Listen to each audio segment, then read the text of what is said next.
রাজনৈতিক টানাপোড়েনের মধ্যেই সীমান্তে ভারতের দখলে থাকা ৫ কিলোমিটার এলাকা পুনরুদ্ধার করে নিজেদের দখলে নিয়েছে বাংলাদেশ। তবে এ খবরকে ভিত্তিহীন বলে দাবি করেছে ভারতের সীমান্তরক্ষী বাহিনী বিএসএফ। ৭ জানুয়ারি এক প্রতিবেদনে এই তথ্য জানিয়েছে ভারতীয় বার্তা সংস্থা পিটিআই। প্রতিবেদনে বলা হয়েছে, বাংলাদেশের সীমান্তরক্ষী বাহিনী বর্ডার গার্ড বাংলাদেশ আন্তর্জাতিক সীমান্ত বরাবর ভারতের অন্তর্গত ৫ কিলোমিটার ভূমির নিয়ন্ত্রণ নিয়েছে। এমন প্রতিবেদনকে ভিত্তিহীন এবং দায়িত্বজ্ঞানহীন বলে প্রত্যাখ্যান করেছে বিএসএফ।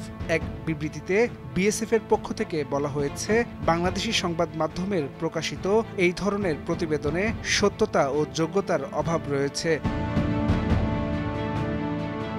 বিজিবি সদস্যরা গত বছরের ১৯ ডিসেম্বর থেকে মোটর চালিত নৌকা এবং এটিভি ব্যবহার করে ওই এলাকায় ২৪ ঘন্টা টহল দিচ্ছে বলে যে দাবি সামনে এসেছে বিএসএফের বিবৃতিতে সেটিও অস্বীকার করা হয়েছে। বিবৃতিতে আরও দাবি করা হয়েছে, এই প্রতিবেদনগুলো মনগড়া গল্প ছাড়া আর কিছুই নয়। বিএসএফ এবং বিজিবি নদীর নিজ নিজ তীরে তাদের দায়িত্ব পালন করে চলছে, যা আন্তর্জাতিক সীমানা হিসেবে কাজ করে।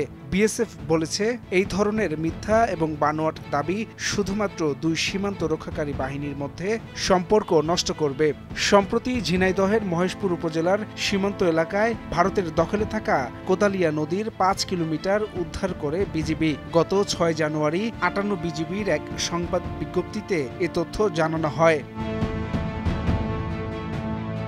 বিজিবির প্রেস বিজ্ঞপ্তিতে বলা হয়, কোদালিয়া নদী বাংলাদেশের অভ্যন্তর হতে দক্ষিণ দিকে প্রসারিত হয়ে মহেশপুরের মাটিলা এলাকায় ৪.৮০ কিলোমিটার দীর্ঘ বাংলাদেশ ভারত সীমান্ত চিহ্নিত করেছে। ১৯৬১ সালে প্রণীত বাংলাদেশ ভারত মানচিত্র অনুসারে কোদলা নদীর ৪.৮ কিলোমিটার নদী সম্পূর্ণ বাংলাদেশ সীমান্তের শূন্যরেখার অভ্যন্তরে অবস্থিত।